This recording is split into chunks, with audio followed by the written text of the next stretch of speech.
Ancient builders and engineers achieved the impossible with stones and metals we struggle to duplicate today. This video uncovers 25 ancient technologies that modern science still cannot fully explain. You are about to see a hidden history of human ingenuity, one that reshapes everything you thought you knew about the past. How did a 2,000-year-old device predict eclipses with gear systems not seen again for centuries? Why does a Roman harbor wall grow stronger while our concrete crumbles? By the end, you will understand why these lost secrets force us to rewrite the story of human innovation. What do you believe is our greatest limitation in understanding the ancient world? A corroded lump of bronze and wood, salvaged from a sunken Roman cargo ship, holds a secret that upends our entire timeline of technology. This is the Antikythera Mechanism, a 2,000-year-old device so advanced that for decades after its discovery, scholars could not even agree on what it was. It looked like something that should not exist. Through painstaking analysis, we now understand it was an intricate astronomical calculator, a clockwork universe contained within a hand-cranked box. Its dozens of interlocking bronze gears could predict the movements of the sun, the moon, and the planets. It even forecast eclipses and marked the dates of ancient athletic games like the Olympics. The most stunning part is a specific component called a differential gear. This complex arrangement of gears allows for the calculation of precise differences in rotational speed. Modern engineering did not reinvent this brilliant piece of machinery until the 19th century, inside the first automobiles. So how did a civilization we picture carving marble statues master such mechanical sophistication without precision tools or blueprints? The Antikythera Mechanism stands as a silent, profound question. It forces us to wonder what other heights of knowledge were lost to time, leaving only fragments for us to find. While the Antikythera Mechanism represents a lost peak of mechanical genius, another Roman creation demonstrates a mastery over materials that we have yet to equal. Consider the Pantheon in Rome, its vast, unsupported dome a silent testament to an architectural secret we have forgotten. This structure has weathered 2,000 years of elements, while many of our own concrete buildings show alarming decay after just 50. The difference lies in the very recipe of Roman concrete. Our modern concrete is based on Portland cement, a material that cracks and crumbles over time, especially when exposed to seawater. The Roman version was a different beast entirely. They mixed lime and volcanic ash, a specific ash from the town of Pozzuoli, to create a miraculous chemical reaction. When seawater seeps into tiny cracks in this ancient concrete, it interacts with the volcanic ash and lime, triggering the growth of new, interlocking mineral crystals. These crystals effectively heal the cracks, making the material stronger with each passing century. Modern scientists, using powerful electron microscopes, have only recently witnessed this self-healing process in action. We can see the rare minerals forming, but we cannot perfectly replicate the entire formula or the precise mixing methods the Romans used. This is not just a historical curiosity. Imagine constructing seawalls that fortify themselves against the ocean, or building skyscrapers designed to last for millennia. The knowledge locked within Roman concrete holds that promise, a revolutionary technology hiding in plain sight, waiting for us to fully understand the wisdom of the ancient world. The same mastery of materials that built the Pantheon was also forged into weapons of war. Centuries after Rome fell, another metal emerged that seemed to defy the very laws of physics. A Damascus steel blade could bend without breaking, hold an edge sharper than any razor, and in the heat of battle, legends say it could cleave another sword in two. Its surface was a work of art, marked by a distinctive, watery pattern that rippled like silk. This was not mere decoration. That beautiful pattern was the visible signature of an internal structure so complex we are only now beginning to understand it. The secret began with a specific type of iron ore known as Wootz steel, imported from India. Ancient blacksmiths would melt this ore in a sealed clay crucible, then forge it with a painstaking, cyclical process of heating, hammering, and slow cooling. This unique method did more than shape the metal. It created something almost magical within the steel. Modern electron microscopes have revealed that the finest Damascus blades contain carbon nanotubes. These are incredibly strong, microscopic structures that reinforce the steel from within, giving it both legendary flexibility and an almost unbreakable sharpness. Yet, by the 18th century, the knowledge of how to create this metal vanished. The source of the special ore was lost, and the precise forging techniques faded from memory. Today, our best metallurgists can create blades with a similar pattern, but they consistently lack the same phenomenal resilience. The true formula, the exact alchemy of heat, pressure, and time that gave birth to those nanostructures, remains one of history's most enduring and beautiful secrets. From the legendary steel of Damascus, we turn to a weapon of liquid fire that defended an empire for centuries. Greek fire was the ultimate naval weapon of the Byzantine Empire, a terrifying substance that could ignite on contact with water and create an inextinguishable inferno. Imagine a fleet of enemy ships approaching the walls of Constantinople, only to be met with a stream of liquid flame launched from bronze tubes mounted on the Byzantine warships. This was not ordinary fire. It clung to everything it touched: wood, sails, and especially the water itself, creating a blazing sheet across the sea. Soldiers of the time reported that trying to douse it with water only made the flames burn more fiercely. Sand, vinegar, and even urine were attempted, but often to no avail. The secret of its composition was so valuable that it was known only to the Byzantine emperor and a single family of chemists. This was a state secret on par with our modern nuclear codes, and the Byzantines protected it with absolute ruthlessness. When their empire finally fell, the formula vanished from history entirely. Modern chemists have theories, of course. They suspect a base of crude petroleum or naphtha, possibly mixed with quicklime, which heats up dramatically when it contacts water, or other chemicals like sulfur or saltpeter. Yet every attempted reconstruction falls short. None can replicate the described intensity, the way it clung to waves, or its stubborn resistance to being put out. Greek fire stands as a stark reminder that some of the most powerful ancient technologies were not solid and enduring, like concrete or steel, but volatile and transient, their secrets dying with the civilizations that forged them. A far quieter, yet equally baffling, mystery lies buried in the sands of ancient Mesopotamia. Known today as the Baghdad Battery, this unassuming artifact consists of a simple clay jar, a copper cylinder, and an iron rod. Found alongside objects from the Parthian period around 2,000 years ago, its purpose seems bizarrely out of place. When the jar is filled with an acidic liquid like vinegar or grape juice, something remarkable happens. The acid acts as an electrolyte, reacting with the two different metals to create a small but measurable electric current. It is, in essence, a primitive galvanic cell.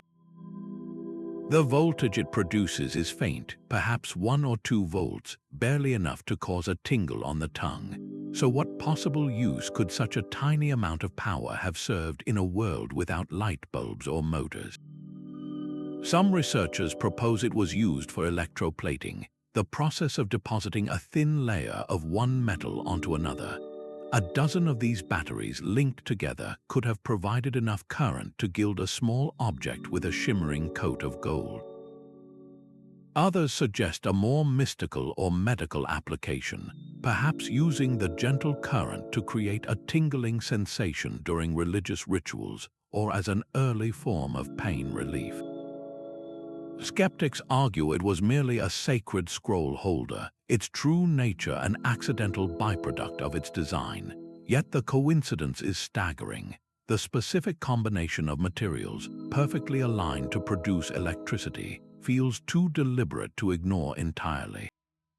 If this was indeed a battery, it means the fundamental principles of electrochemistry were understood and harnessed centuries before figures like Volta and Galvani were even born. This simple clay pot challenges our most basic assumptions about the timeline of discovery, forcing us to ask whether the spark of electrical genius was lit not in the modern lab, but in the dim light of an ancient workshop. A book exists that refuses to be read. The Voynich Manuscript is a 200-page puzzle from the 15th century, its pages filled with delicate illustrations of plants that have never grown on Earth, of women bathing in interconnected pools of green liquid, and of celestial charts mapping unknown constellations. But its true mystery is the text itself, flowing in an elegant, unknown script that has resisted every attempt at translation for over a century. Linguists and codebreakers, including teams from both world wars who famously cracked military ciphers, have all been utterly defeated by its pages. Advanced computer analysis confirms the text is not gibberish. It follows distinct linguistic rules, with word lengths and character repetitions that mimic a genuine language. Yet the words themselves are a lock with no key. Is it an encoded record of lost botanical knowledge, a secret alchemical treatise, or perhaps the most sophisticated and enduring hoax in history, crafted to baffle generations far into the future? The manuscript mocks our modern arrogance, our belief that with enough processing power we can unravel any secret. It sits in a university library, a collection of answers waiting for a question we have not yet learned to ask, a silent testament to the fact that some doors from the past remain firmly closed. Deep within the jungles of Costa Rica, hundreds of massive stone spheres lie scattered as if abandoned by giants. Ranging from the size of a bowling ball to colossal orbs over 15 tons, these nearly perfect balls were carved from hard granite by a pre-Columbian people whose name and culture are now lost to history. The sheer effort involved is staggering. Without metal tools, without the wheel, these ancient sculptors somehow shaped raw, unyielding stone into objects of breathtaking geometric precision. How did they achieve such perfection? The most accepted theory suggests they identified naturally spherical boulders and then painstakingly shaped them by alternating between intense heat from fires and rapid cooling with water, causing the granite to fracture in controlled layers. They would then peck and grind the surface smooth with other, harder stones. Yet, this process alone does not fully explain the stunning consistency and near-flawless roundness found across so many spheres. Their purpose is an even greater enigma. Some of the spheres have been found arranged in alignments that mirror constellations or mark significant solar events, suggesting they served as a colossal astronomical calendar. Other groupings seem to point to important settlements, perhaps acting as territorial markers or symbols of power for a long-forgotten chieftain. When researchers moved them for study, any chance of understanding their original celestial arrangement was lost forever. Were they sacred symbols of the cosmos, ancient power symbols, or something else entirely? These silent stone spheres offer no answers, only the silent, imposing proof of a sophisticated understanding of both art and engineering that we can barely comprehend. Another artifact stands utterly alone, a small clay disc that holds a message no one on Earth can read. discovered in the ancient Minoan palace of Phaistos on the island of Crete. This fired clay disc is covered on both sides with a spiral of stamped symbols. There are warriors with feathered headdresses, ships, shields, bees, and a multitude of other intricate figures, all pressed into the clay in a deliberate, sequenced order. This is not handwriting. It is the product of movable type, where each symbol was carved onto a separate seal and then stamped onto the soft clay. This single fact makes the Phaistos Disc one of the most revolutionary and baffling objects ever found. The technology of printing with pre-formed characters would not appear again in Europe for another 3,000 years. Yet here it is, a lone pioneer from the second millennium before the Common Era. The greater mystery is the script itself. Not a single one of these 45 distinct symbols has ever been found on any other Minoan pottery, tablet, or wall. It is a language without a dictionary, a book without a second copy. Scholars have tried to link it to every known ancient language around the Mediterranean, from Linear B to ancient Hittite, but all attempts at translation have collapsed. Without another example for comparison, the code is essentially unbreakable. Was it a royal decree, a religious hymn, a piece of epic poetry, or perhaps a trader's inventory list? We have no way of knowing. The Phaistos Disc is more than an unsolved puzzle. It is a silent alarm. It suggests that an entire system of writing and the knowledge it contained could arise, be used, and then vanish so completely that only a single baked clay specimen survives to whisper of its existence. How many other forms of ancient literacy have been lost to us forever, leaving no trace at all? High in the Andes, the stones themselves seem to defy gravity and logic. The walls of Incan citadels like Machu Picchu and Sacsayhuamán are not merely built. They are woven together from massive, irregular blocks of granite and limestone, each one a unique, interlocking piece of a colossal, three-dimensional puzzle. These stones, some weighing over 100 tons, are fitted together with such impossible precision that you cannot force the edge of a razor blade into the seams. This was all accomplished without a single drop of mortar. The walls are held together by sheer geometry and a craftsmanship so advanced it borders on magic. But the true genius of this masonry is not just in its stillness, but in its movement. Peru is one of the most seismically active regions on Earth, yet these walls have withstood centuries of powerful earthquakes.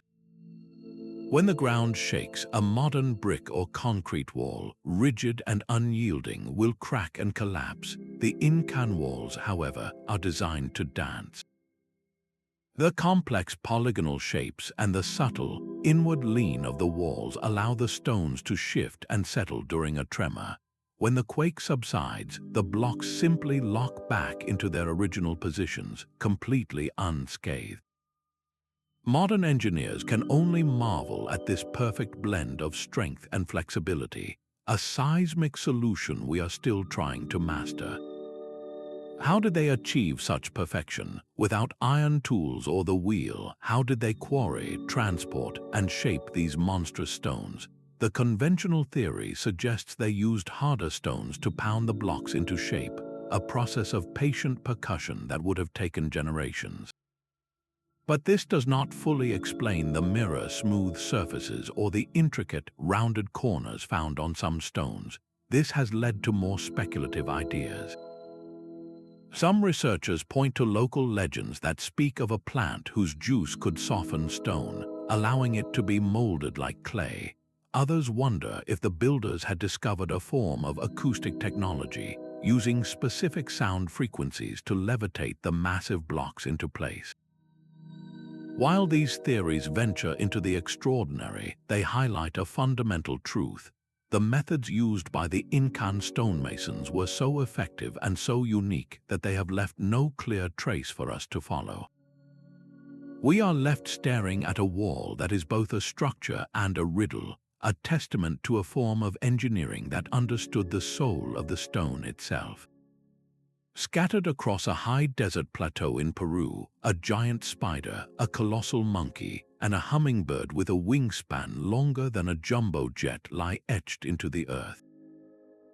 These are the Nazca Lines, a gallery of geoglyphs so immense their creators could never have seen their own work in its entirety.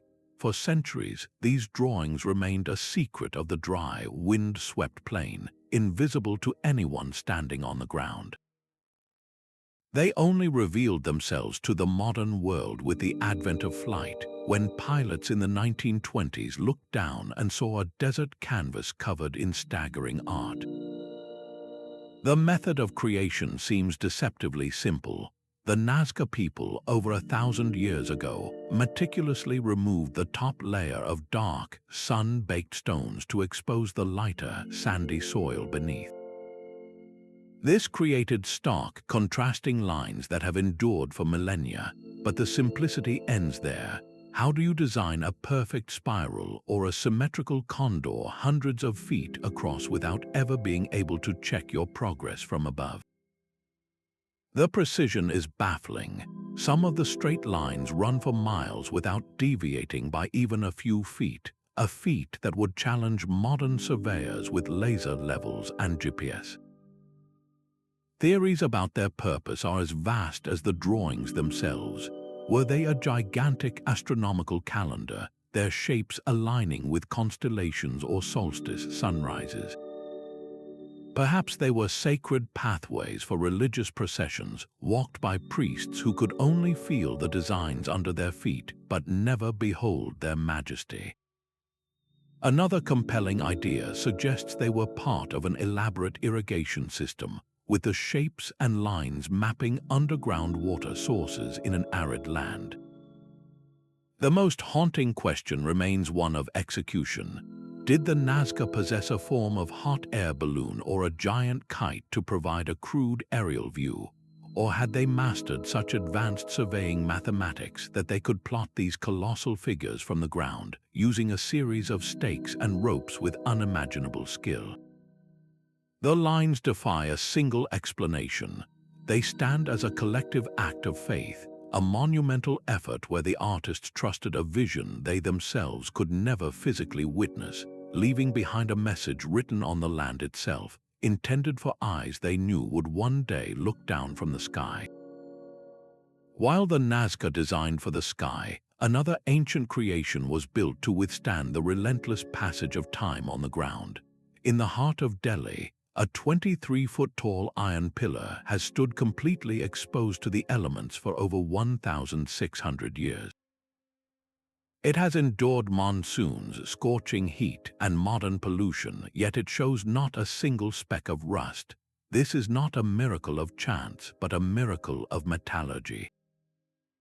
Modern iron, even our most advanced steel alloys, would have long since corroded into a brittle, reddish shell. So what is the secret of this ancient wonder? The answer lies in its incredible purity and a brilliant, accidental shield. The craftsmen of the Gupta Empire forged the pillar from an exceptionally pure form of iron, but their true genius was in the specific impurities they left behind. The iron contains a high level of phosphorus and a surprisingly low amount of sulfur and manganese. This unique chemical cocktail is the key. When the pillar's surface was exposed to air and moisture, it did not form weak, flaky rust. Instead, the phosphorus reacted to create a thin, invisible, and incredibly stable layer of a compound called mesawite. This protective film, just a few hundred atoms thick, acts as a perfect barrier. It prevents oxygen from reaching the iron beneath, effectively putting a stop to the corrosion process before it can even begin. Modern science understands this reaction, but we cannot replicate it on a large scale. Our industrial iron production introduces too much sulfur and manganese, which prevents this protective layer from forming correctly. The pillar's own inscription tells us it was erected as a flagstaff in honor of the Hindu god Vishnu. but the exact methods of its forging, the specific furnace technology and smelting process are lost. This single column of metal is more than a monument. It is a direct challenge to our own industrial prowess, a quiet, gleaming proof that ancient metalworkers achieved a harmony with their materials that we, with all our power and precision, are still striving to understand. That same Incan genius for stonework reaches its absolute peak at the fortress of Sacsayhuamán, perched high above the city of Cusco.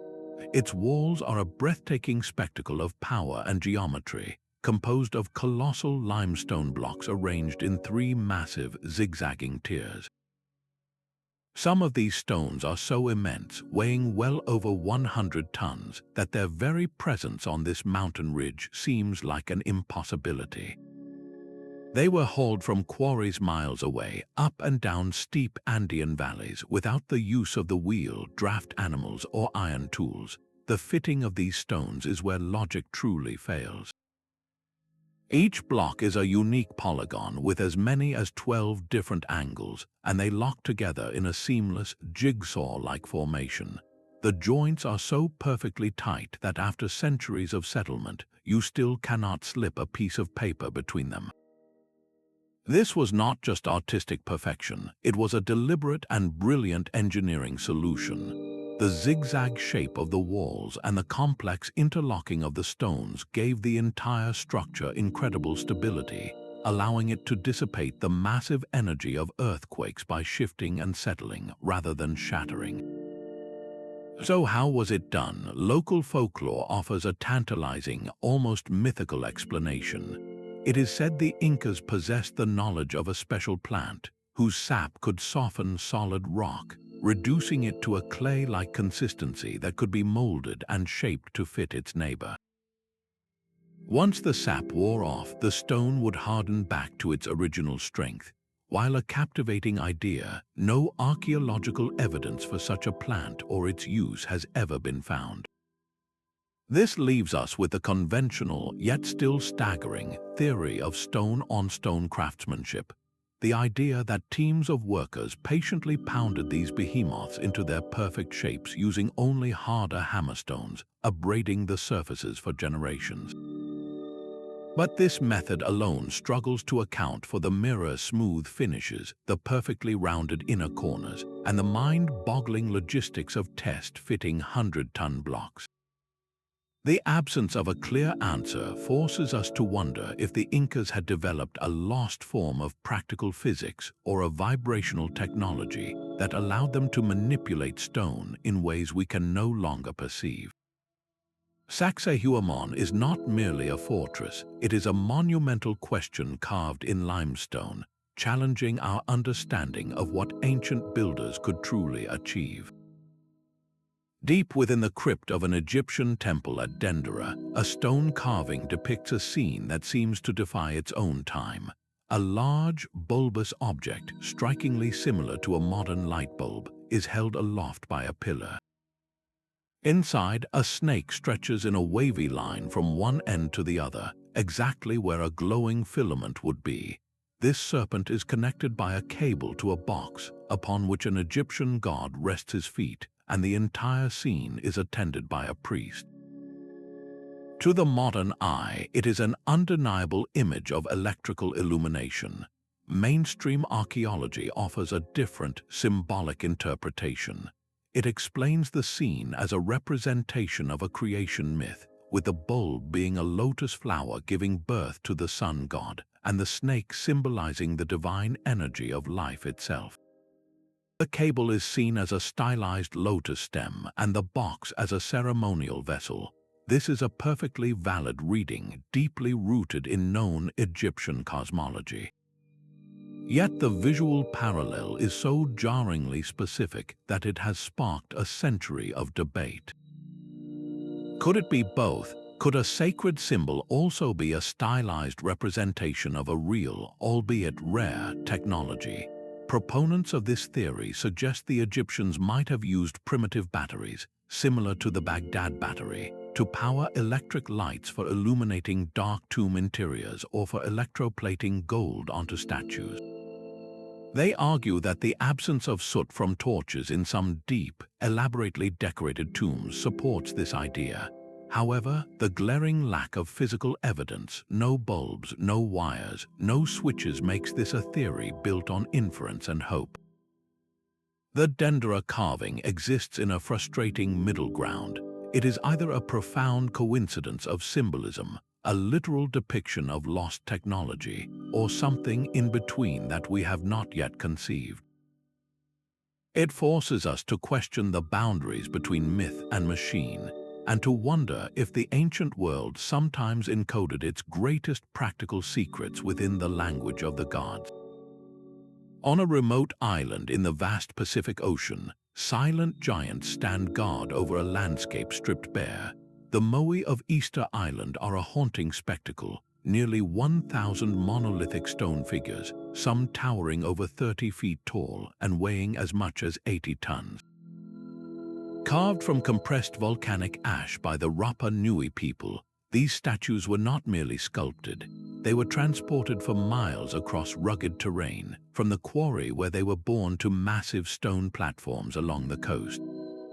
This feat was accomplished without wheels, without metal tools, and without the help of large animals to pull them. The question of how they moved these colossal heads, each with its own stern, individual face, is one of the world's most enduring logistical puzzles. One prominent theory, supported by local oral tradition, suggests the Rapa Nui used a rocking motion, literally walking the statues upright. In experiments, researchers have shown that with 3 teams of ropes and a coordinated, rhythmic pull, a replica moai can indeed be made to sway from side to side, inching its way forward. It is a mesmerizing image, a giant stone figure seeming to waddle across the island under human power alone. Another theory proposes the use of wooden sledges or rollers, sliding the moai on a path of lubricated logs. Yet this idea is shadowed by the island's own tragic history. Easter Island was once covered in a lush palm forest, but by the time European explorers arrived, it was largely barren. Did a society so dedicated to its monumental projects literally cut down the very trees it needed to survive, using them all to move their stone gods? This theory turns the moai into symbols of both incredible ingenuity and profound ecological consequence. Modern experiments have managed to move large replicas using these methods, but never with the scale, efficiency, or certainty that would fully solve the mystery. The true method remains just out of reach, a testament to a complex society that channeled its entire cultural and physical resources into a project of breathtaking ambition, leaving behind a silent, stony army whose journey we are still trying to retrace. 11,000 years ago, while much of humanity lived in nomadic bands, someone was carving a vision in stone. At Göbekli Tepe in modern Turkey, hunter-gatherers erected a temple complex so monumental it seems to break history. Massive T-shaped pillars, some weighing over 20 tons, were arranged in great stone circles. Their surfaces are adorned with intricate reliefs of animals, foxes, scorpions, and birds frozen in motion across the limestone. The sheer logistics are baffling. How did people without farming, without permanent settlements, without domesticated animals to pull loads, quarry, transport, and erect these colossal stones? They would have needed a large, coordinated workforce, fed and organized for years. This site predates the invention of the wheel and the smelting of metal. It even predates the very development of agriculture by thousands of years. This turns our traditional story of human progress completely on its head. We have always believed that it was farming that gave humans the stable food surplus, the reason to settle down, and the social organization necessary to undertake grand projects like temple building. Göbekli Tepe flips that script. Here, it seems the temple came first. The desire to build a sacred place, to gather for a common spiritual purpose, may have been the catalyst that forced people to invent agriculture to feed the builders. The purpose of the complex remains shrouded in mystery. Was it a celestial observatory, a center for shamanistic rituals, or a gathering place for scattered clans? The pillars were deliberately buried around 8000 BC, sealed under a small mountain of earth and rubble, as if to hide them from a future they were never supposed to see. This single site forces us to ask a profound question. Did civilization not emerge from the practical needs of farming, but from a deeper, more powerful human impulse, the drive to create, to worship, and to leave a mark on the world that would outlast the seasons? Across the English countryside, another monument speaks of a journey as incredible as its purpose. The smaller bluestones of Stonehenge hold a secret not in their arrangement, but in their very origin. These multi-ton pillars were quarried from the Preseli Hills in Wales, a staggering distance of over 150 miles away. Picture the sheer scale of that endeavor for a Neolithic community. How do you move a 4-ton stone across a landscape of rivers, mountains, and forests without wheels, without draft animals, and without metal tools? The most straightforward theory suggests a combination of brute force and ingenuity, with teams of people hauling the stones on wooden sledges over log rollers. This would have been a monumental communal effort, requiring the coordination of hundreds of people for a single stone, a project spanning generations. Another, more controversial idea involves glaciers. Could an Ice Age glacier have carried these specific bluestones much closer to the Stonehenge site, depositing them as erratic boulders for the builders to find? While scientifically possible, geological surveys have so far failed to find a glacial trail of bluestone debris connecting Wales to Salisbury Plain, making this theory a long shot. A third possibility involves a water route. Perhaps the stones were dragged to the Welsh coast, loaded onto massive rafts, and floated along the coastline and up rivers, a perilous nautical adventure with multi-ton cargo. Yet the motivation for this epic journey is just as puzzling as the method. The bluestones are not ordinary rock. They possess unique acoustic properties, ringing like a bell when struck, and were believed by later cultures to have healing powers. Was their geological uniqueness the very reason they were worth transporting such a vast distance? Their final placement confirms this was not a random act. The entire monument is precisely aligned to frame the summer and winter solstices, proving its builders possessed a sophisticated understanding of the solar cycle. This was more than a construction project. It was a pilgrimage in stone, a physical testament to a shared belief so powerful it compelled an entire society to move mountains, or at least very large rocks, to create a sacred connection between the land, the heavens, and the human spirit. While Stonehenge stands as a testament to ancient celestial observation, another civilization developed a machine to listen to the very movements of the earth itself. In the year 132, during China's Han Dynasty, the brilliant inventor Zhang Heng unveiled a device that seemed to border on magic. It was a large, ornate bronze urn encircled by 8 dragons, each holding a bronze ball in its jaws. Below each dragon sat a corresponding bronze toad, its mouth open in anticipation. This was the world's first seismoscope, an instrument designed not just to feel an earthquake, but to point toward its origin. The concept was deceptively simple. When a tremor occurred, even 100s of miles distant, the subtle vibrations would travel through the ground. Inside the vessel, a sophisticated pendulum mechanism would be triggered. A precise internal lever would tilt, causing just one of the dragons to release its ball.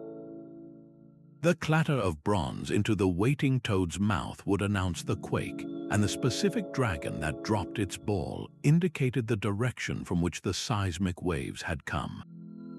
The accuracy was astounding. Historical records tell of the device signaling a quake to the west when no one in the capital had felt a thing. Days later, messengers arrived from a distant province confirming a major earthquake had struck in that exact direction.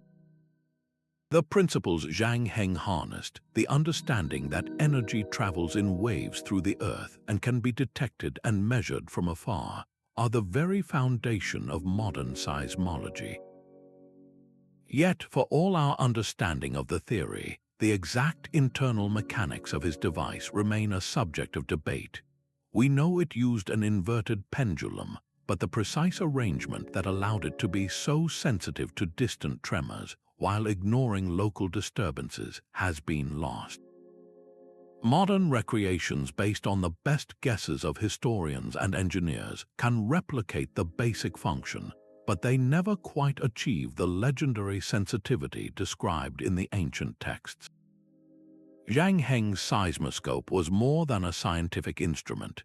It was an early warning system, a masterpiece of intuitive engineering that listened to the planet's deep whispers, proving that the desire to understand and predict the forces of nature is a drive as ancient as civilization itself. High in the Scottish hills, the ruins of ancient forts guard a secret written in fire and stone. Several Iron Age hill forts like Tap O Noth and Craig Fadraig are not just piles of collapsed rock. Their ramparts are fused together, transformed into a solid, glassy mass. This is vitrified stone, a material created when rock is subjected to such intense heat that it partially melts and upon cooling fuses into a crude, durable glass. The temperatures required are staggering, well over 1,100 degrees Celsius.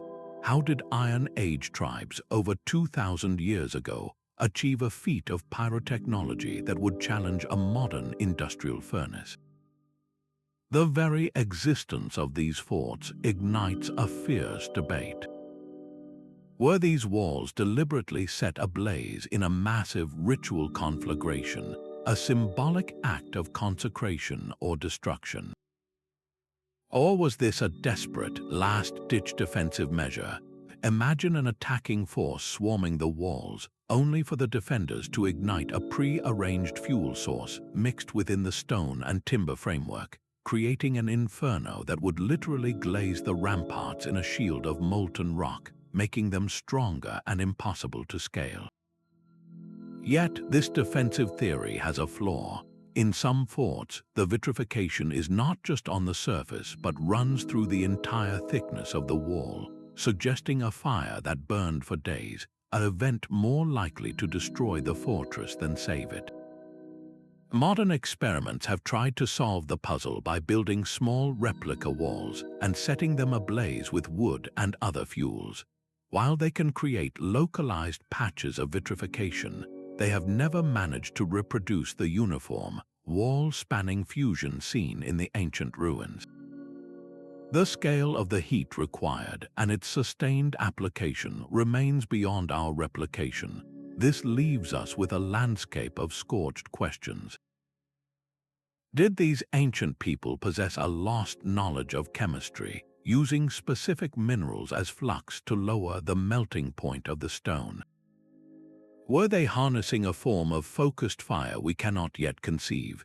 The vitrified forts stand as a stark, smoldering enigma, a reminder that the boundaries of ancient technology were not just defined by cool, precise mechanics, but also by a terrifying mastery of raw, elemental power. A civilization that built earthquake-proof walls without mortar also engineered a language without words. High in the Andes, Inca administrators managed a vast empire using nothing but intricately knotted cords called quipus. At first glance, these tangled strings of cotton or camelid wool look like abstract art, but each knot, its position, and the color of its cord was a deliberate piece of data in a complex three-dimensional ledger. We know that many quipus were sophisticated accounting tools. The type of knot represented numbers, units, tens, hundreds, and its placement on the string dictated its value, creating a decimal system recorded in fiber. The color of the cord could signify the subject being counted, whether it was a population of llamas, a storehouse of maize, or a tally of labor owed to the state. In this way, a single quipu could hold a census for an entire region, a system of record-keeping so efficient it rivaled any parchment ledger in the Old World. Yet the true mystery of the quipu lies beyond simple arithmetic. A distinct class of these artifacts, known as narrative quipus, displays not patterns and color combinations that do not conform to any obvious numerical logic. These could be epic poems, legal decrees, or historical chronicles, a complete written language expressed through a binary code of knots and spaces. The last known person who could fully read a narrative quipu was a 17th century indigenous lord named Katari. After his death, the language of the knots fell silent. Modern researchers, using databases to compare thousands of surviving quipus, have begun to identify recurring patterns that hint at grammatical rules, a syntax woven into the chords. But without a Rosetta Stone, a quipu paired with a known translation, the narratives remain locked away. This was a portable, durable, and incredibly sophisticated information technology, one that allowed a sprawling empire to function without a single sheet of paper or a carved inscription. It forces a profound question. What does it mean to be literate? The Inca challenge our most basic assumption that writing must be marks on a flat surface. They suggest that a great civilization can speak, remember, and govern through a language of touch and memory, a code that has kept its secrets tied in a knot for 500 years. Buried in the sweltering jungles of southern Mexico, the faces of a forgotten world stare out from the earth. These are the Olmec colossal heads, 17 monumental stone portraits carved from single blocks of volcanic basalt. Each one is a distinct individual, wearing a unique helmet-like headdress with fleshy cheeks, broad noses, and lips set in expressions ranging from serene authority to grim determination. They are the face of Mesoamerica's mother culture, the Olmec, a people who flourished over 3,000 years ago. The sheer physicality of these sculptures is overwhelming. The largest heads stand nearly 10 feet tall and weigh as much as 20 tons, the equivalent of 2 full-grown male African elephants. The basalt they are made from was not local. These gargantuan boulders were quarried from the Tuxtla Mountains, dragged and rolled over 60 miles through swampy, difficult terrain to their final resting places at Olmec centers like San Lorenzo and La Venta. This was an undertaking of staggering communal effort, requiring the coordination of hundreds, if not thousands, of workers, all without the advantage of metal tools, wheels, or domesticated animals to bear the load. The how is a question of pure logistics, but the why is an even deeper mystery. Who are these powerful figures immortalized in stone? The prevailing theory suggests they are portraits of powerful Olmec rulers, perhaps chieftains or kings, their specific headdresses representing their rank or achievements in ritual ballgames. Others wonder if they depict deified ancestors watching over sacred ceremonial grounds. The truth is, we have no names, no written records to attach to these silent, stoic faces. Their purpose died with the civilization that carved them, yet their existence speaks volumes. To invest such immense resources into portraiture implies a highly stratified society with a powerful central authority, one capable of commanding labor on a colossal scale for what appears to be a symbolic, rather than purely practical, purpose. The Olmec heads are not just art, they are a declaration of identity and power, a testament to a cultural sophistication that was laying the foundations for all the great civilizations that would follow in Mesoamerica, from the Maya to the Aztec. They remind us that the drive to represent ourselves, to leave a mark that says, "We were here," is an ancient and powerful force, one that could move mountains, or at the very least, shape them into unforgettable human faces. A forest of stone rises from the French countryside, a silent army frozen in time. The Carnac Stones are not a single monument but a sprawling complex of over 3,000 megaliths, arranged in long, parallel rows that stretch for kilometers across the landscape. Walking among them is a disorienting experience. The stones, ranging from knee-high to towering monoliths, march in seemingly perfect lines, like soldiers mustered for a purpose we can no longer comprehend. They were erected by Neolithic farmers over 6,000 years ago, an undertaking that would have required the coordinated labor of generations. The sheer scale of the operation is its first great puzzle. How did a society without written language or advanced tools manage to quarry, transport, and erect this vast field of granite? The effort speaks of a powerful, shared belief, a cultural imperative so strong it could command the movement of mountains, one stone at a time. The most compelling theories point to the sky. Certain alignments of the stones correspond with the rising and setting of the sun and moon at key points in the year, such as the solstices.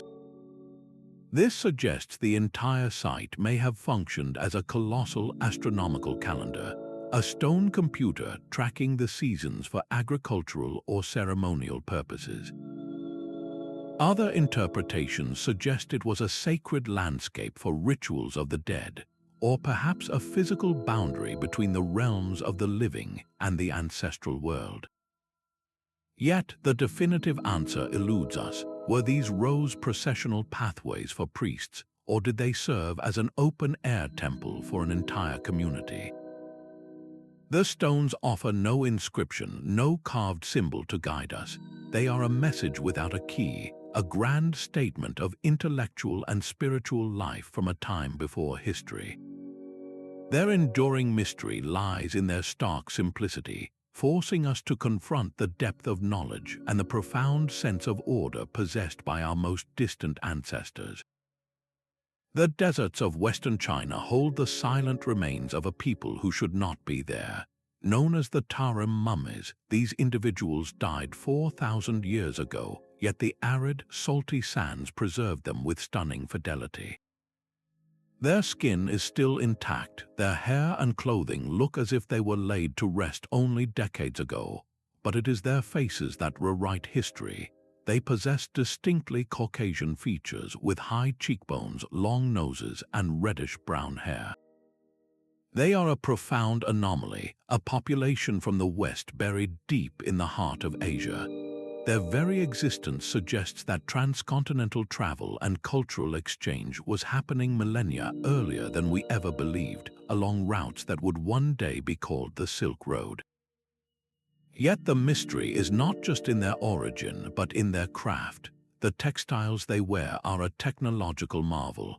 They are woven from wool into intricate twill patterns, dyed in vibrant, lasting shades of red, blue, and green. The sophistication of these fabrics, with their complex weaving techniques and advanced dye chemistry, is a level of craftsmanship historians never expected to find in this region at such an early date. How did these people, so far from the centers of Old World civilization, possess such advanced textile technology? The dyes were not simple plant stains. The vibrant reds likely came from madder root, and the rich blues from indigo, both requiring complex chemical knowledge to fix the color permanently into the wool fibers. This was not the work of a nomadic band, but of a settled, sophisticated culture with a deep understanding of materials science. Their presence and their possessions force a complete re-evaluation of the ancient world. It was not a collection of isolated cultures, but a surprisingly interconnected place where people, ideas, and technologies moved across vast, unforgiving distances. These mummies are more than preserved bodies. They are a frozen moment in a lost narrative of human migration, a story written in woven threads and colorful dyes that challenges the very map of our past. Even the most precise stonework of the Incas finds a rival in the high plains of Bolivia. At the ancient site of Tiwanaku, the ruins of Pumapunku present a different kind of mystery, one of modular, almost industrial design. Scattered across the ground are H-shaped blocks of andesite, a stone so hard it ranks just below diamond on the scale of mineral hardness. These are not rough-hewn monoliths. Each block is a perfect, repeating component, featuring a complex array of geometric notches, grooves, and tabs cut with machine-like consistency. The edges are razor-sharp, the surfaces flawlessly smooth, and the corners are perfect 90-degree angles. They look less like hand-carved stones and more like pieces from a colossal, prehistoric Lego set, designed to interlock with identical units to form a vast, stable structure. The implication is staggering. This is not just advanced craftsmanship, it is evidence of prefabrication. The Tiwanaku culture appears to have developed a standardized building system over 1,000 years ago, where identical stone components could be produced in quantity and assembled by different work crews, a concept we associate with modern manufacturing and construction. How did they achieve this? Working andesite with stone or copper tools should be nearly impossible, like trying to carve a brick with a softer brick. The conventional theory of patient pounding with hammerstones seems utterly inadequate to explain the microscopic precision and the flawless, polished edges on these blocks. This has led to more extraordinary proposals. Some researchers suggest the use of specialized diamond-tipped tools, though no such artifacts have ever been found. Others wonder if the builders possessed a lost chemical or plant-based agent that could temporarily soften the stone to a workable consistency. The very existence of Pumapunku's modular blocks suggests a systematic, almost mathematical approach to construction that feels alien to the ancient world. If we could unlock the method behind this precision stoneworking, it would do more than solve an archaeological puzzle. It could revolutionize how we cut and shape hard materials today, offering a blueprint for efficiency and perfection that modern machinery still struggles to guarantee. Deep beneath the quiet hills of Zhejiang province in China, an entire hidden world lies waiting. The Longyou Caves are not natural formations, but a staggering network of 24 hand-carved caverns, a subterranean palace covering a total area of over 30,000 square meters. Each grotto is a massive, man-made space, supported by colossal pillars and decorated from floor to ceiling with a uniform pattern of parallel chisel marks. This was not a haphazard excavation. The precision is breathtaking, with walls, pillars, and ceilings all meeting at consistent 60-degree angles, a geometric harmony that speaks of a grand, unified plan.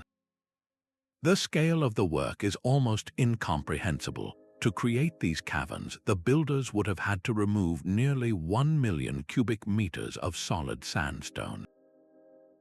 That is enough rubble to fill over 200 Olympic-sized swimming pools. Yet, despite this monumental act of excavation, not a single trace of this immense amount of debris has ever been found in the surrounding area. It simply vanished. The caves were unknown to the modern world until 1992, when local farmers, after 17 days of pumping, emptied a small pond they believed was bottomless, only to find the entrance to this lost underworld. Who commissioned this colossal project, and why? There are no inscriptions, no artifacts, no murals depicting gods or kings to offer a clue. The sheer, empty vastness of the spaces rules out their use as tombs or simple quarries.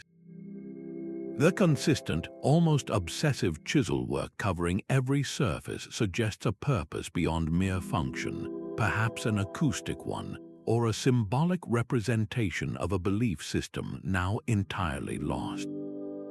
How did they illuminate such deep, vast spaces to work with such precision?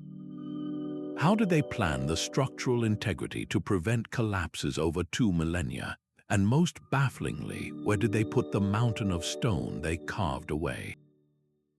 The Longyou Caves offer no answers, only the echo of a million hammer strokes, a reminder that the greatest mysteries are not always lost objects, but lost intentions carved into the very bedrock of the earth. A simple wooden artifact discovered in an Egyptian tomb and dated to around 200 BC looks startlingly out of place. Known as the Saqqara Bird, it is not a carving of a falcon or an ibis, but a sleek, stylized object with the distinct wings and fuselage of a modern glider. Its wings are perfectly angled for lift, and its body is shaped to minimize drag, a design that seems to whisper of wind tunnels and flight theory. For decades, it was dismissed as a child's toy or a ceremonial bird figurine, until an expert in aerodynamics held it and saw something else entirely. When scaled up and tested in a computer simulation, and even in physical models, the Saqqara Bird exhibits remarkable flight characteristics.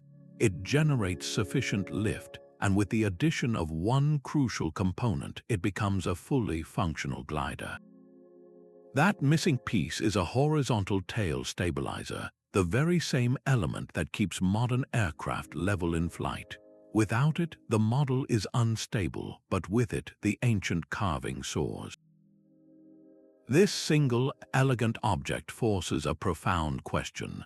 Was this merely a lucky guess, a shape born from artistic intuition, or does it represent a deliberate, if rudimentary, experiment in aviation? We know the Egyptians were master observers of birds in flight.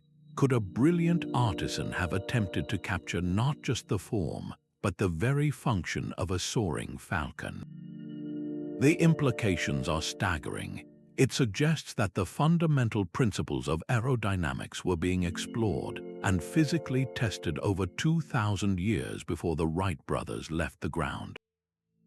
The Saqqara Bird does not prove the Egyptians had airplanes, but it powerfully hints that the dream of flight and the intellectual curiosity to pursue it is an ancient, enduring part of the human spirit.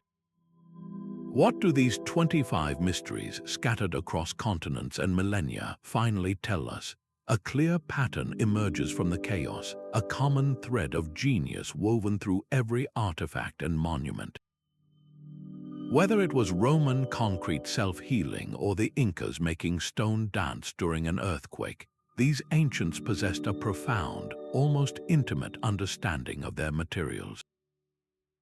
They did not fight nature, they collaborated with it, using chemistry, physics, and geology to their advantage in ways we are only now relearning. This deep material wisdom is matched by a universal gaze toward the heavens.